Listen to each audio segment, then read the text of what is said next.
Messianic Arian Radio. Only one God. Hello, this is Elisa Rodriguez, and this is the Arian Orthodox Church. Hopefully you're doing really good today. Today we're going to be looking at a subject that we've already kind of covered, but I'm going down the line of what we were explaining. So to catch us up on what we've been doing since January 1st, is we've been looking at, first we started out with going through the Bible, explaining where in the Bible things talk about curious issues, like Genesis chapter 1 verse 1 that says, "In the beginning God created the heavens and the earth."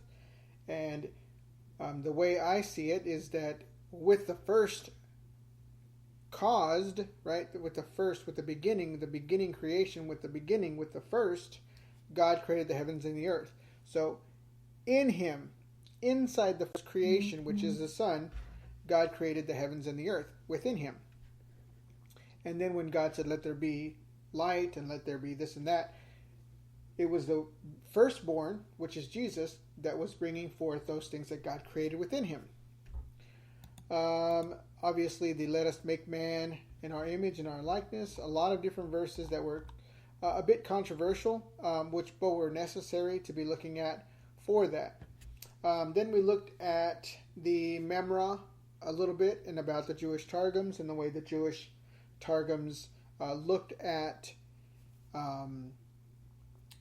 the word of the Lord and the concept in Judaism of who the word of the Lord is, and how they believed that the word of the Lord was a created being, was the oldest and eldest of all the creatures, and that he was the shadow of God, and he was the image of God, and he was the Son of God.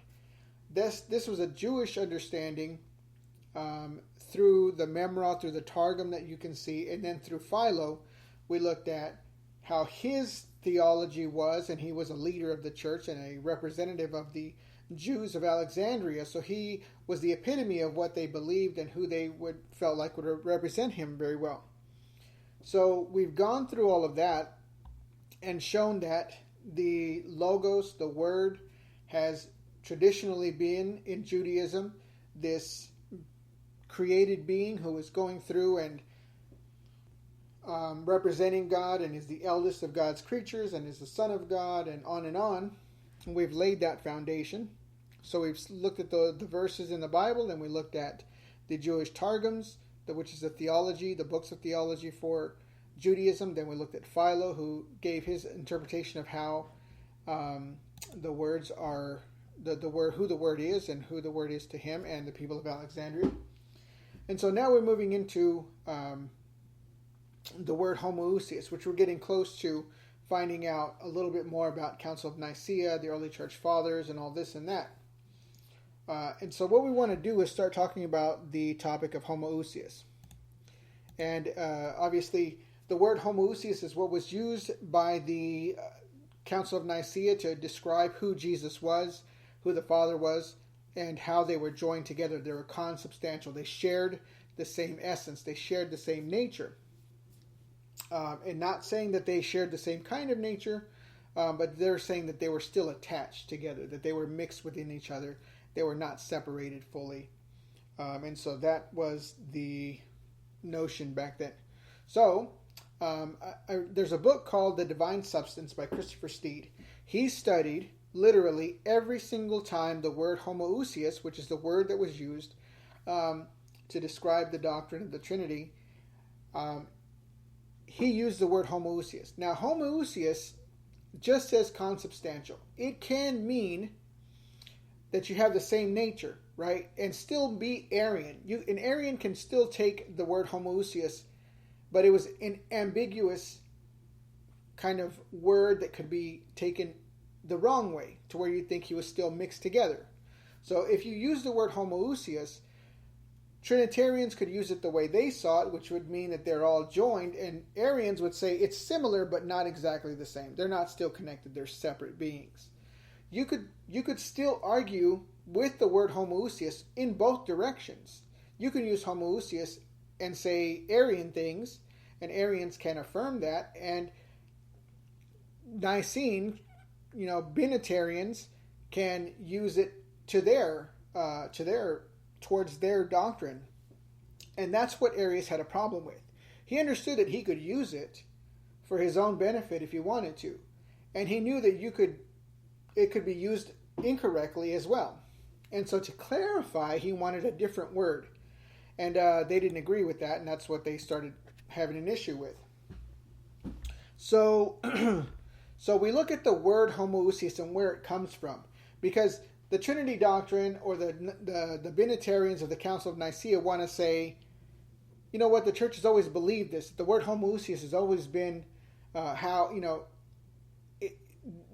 doctrine of homousios and all that stuff, consubstantial, is something that the church has always believed. But that's not true. Christopher Stead studied the word homousios and wanted to find out how in the world did the word homousios start getting used in the church. Let's figure that out. That's what he wanted to find out. So he started studying every single time you see the word homousios in any writings that exist on planet Earth. Okay? He searched all of them. And this is what he finds. He says in Christopher C. Divine Substance, the 2nd century, page 90 and 91, he says, the word homousios, usually translated consubstantial or coessential, appears to have been introduced by Gnostic Christians of the 2nd century. It occurs in summaries of criticisms of Gnostic teachings made by Irenaeus. It was used by Ptolemaios and is attributed to some other 2nd century Gnostics. It also occurs once in the Pyomandres. Otherwise, it is not found in pagan writers before Plotinus. It is originally meant having the same substance, and in the majority of cases at least, the notion of substance that is implied is either material or conceived in physical terms. It means roughly made of the same kind of stuff. So I'll stop right there. So he's saying that, first of all, he at the very end, he defined what it meant. It means the same kind of stuff. If I said Jesus and the Father are made of the same kind of stuff, it doesn't mean necessarily that they're a Trinity, that they're still joined together, that they're co-equal, consubstantial, all that stuff.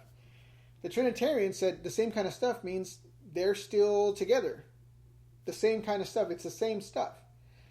And that's how ambiguous the term was. That's why Arius didn't like it. He wanted to clarify and use a word a little more that clarified a little more the difference. So that they wouldn't join God and Jesus together. That's what he wanted to do. He wanted to use a different word. He wanted homousios, and they wanted homousios. Okay, so the Gnostic Christians are who brought this word into the understanding. So understand where this comes from. The Gnostic teaching, who had many gods, who had different kinds of gods, and had all this whole really hokey, crazy understanding, had a whole pantheon of gods. They had a whole bunch of them. They didn't have a problem adding to and all of this. They had a really crazy thing. That's where that word comes from. That's who brought the word into the church, just so we know. So when it first appears, it is not, and I'm going to start reading again. When it first appears, it is not used to express the Christian theology of the Trinity. Amazing. It's not used for that. It says, nor does it convey a sense which is peculiar to Gnosticism, though naturally the Gnostics use it sometimes, gives it a distinctive coloring. The case is rather that the Gnostics and their opponents introduced the term and commonplace of debate, which go back to pre-Christian times. So the word has always been a Gnostic term that they used in debates that they used. That when they debated, they used that word homousios a lot. The surviving instances of the Greek word itself for the whole, down to the breakdown of the Arian controversy, are not very numerous. So that means that the word homousios in surviving Greek writings doesn't happen very often up to the point of Arian controversy. So let me look how much time we got here. Thus, the scantily 2nd century evidence, one passage in Ptolemaios and 5 in Irenaeus, against heresies, are the only certain examples that can be supplemented by adding a number of passages in Irenaeus where the Greek is lacking, but in the Latin has unis substante. This phrase seems to be a regular equivalent, since it is used in all 5 cases to render homousios, and is never used where the Greek survives to render any other term or phrase. This yields a series of 19 2nd century examples, which may be listed in order, 1 being from Ptolemaeus, 2 through 6 from the Greek Irenaeus, Book 1, and 7 through 19 from the Latin version of the later books. Okay, to wrap that up, he went through and searched everything. The Gnostics had the word homousios. They used it in their debates all the time. And then they wanted to start bringing it in when they became Gnostic Christians. They brought it into the usage of Christian terms. And then eventually, at the Council of Nicaea, or before Council of Nicaea, honestly, Alexander was having, I'll have to look for this, but Alexander was having, they were having arguments about consubstantial and all these other things. And it looks like Alexander was confused and he flip-flopped. He said, yeah, I'm with the Arians. No, wait, I'm with the Homousians.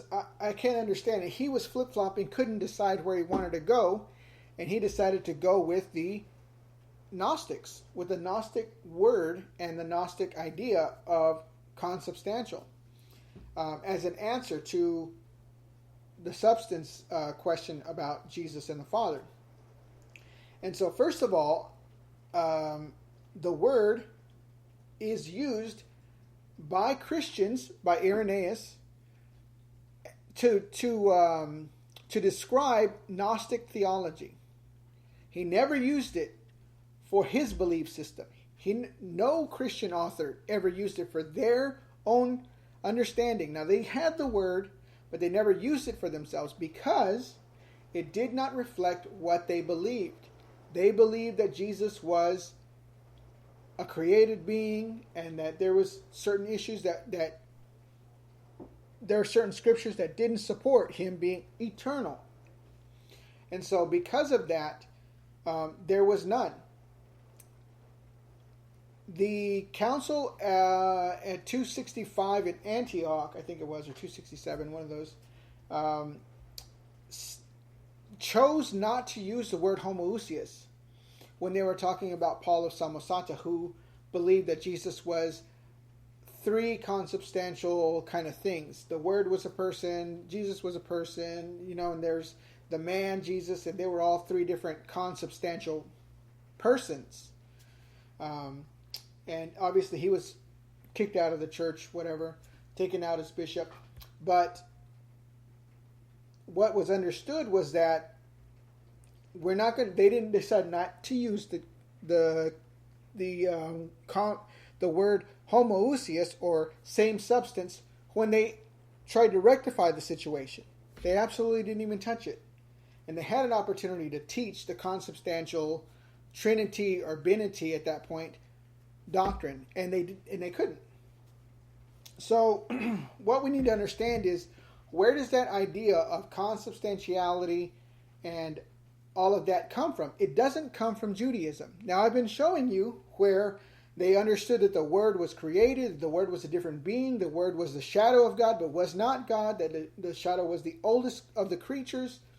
That's the Jewish theology. The Targum, where it talks about the Word of the Lord operating under the Father, we know that He's the messenger of the Lord, and that if you're sent, the one who's greater is sending you. There's all these different issues, but we need to understand that the word homousios, the bedrock word for the doctrine of the Trinity, the decided word that developed into a Trinity eventually in 381, what developed in Nicaea was a binity, has never been used for the church before Nicaea. Study, guys. Look this up. And then question whether all of this should be your doctrine. Until next time, you guys have a great week. Bye.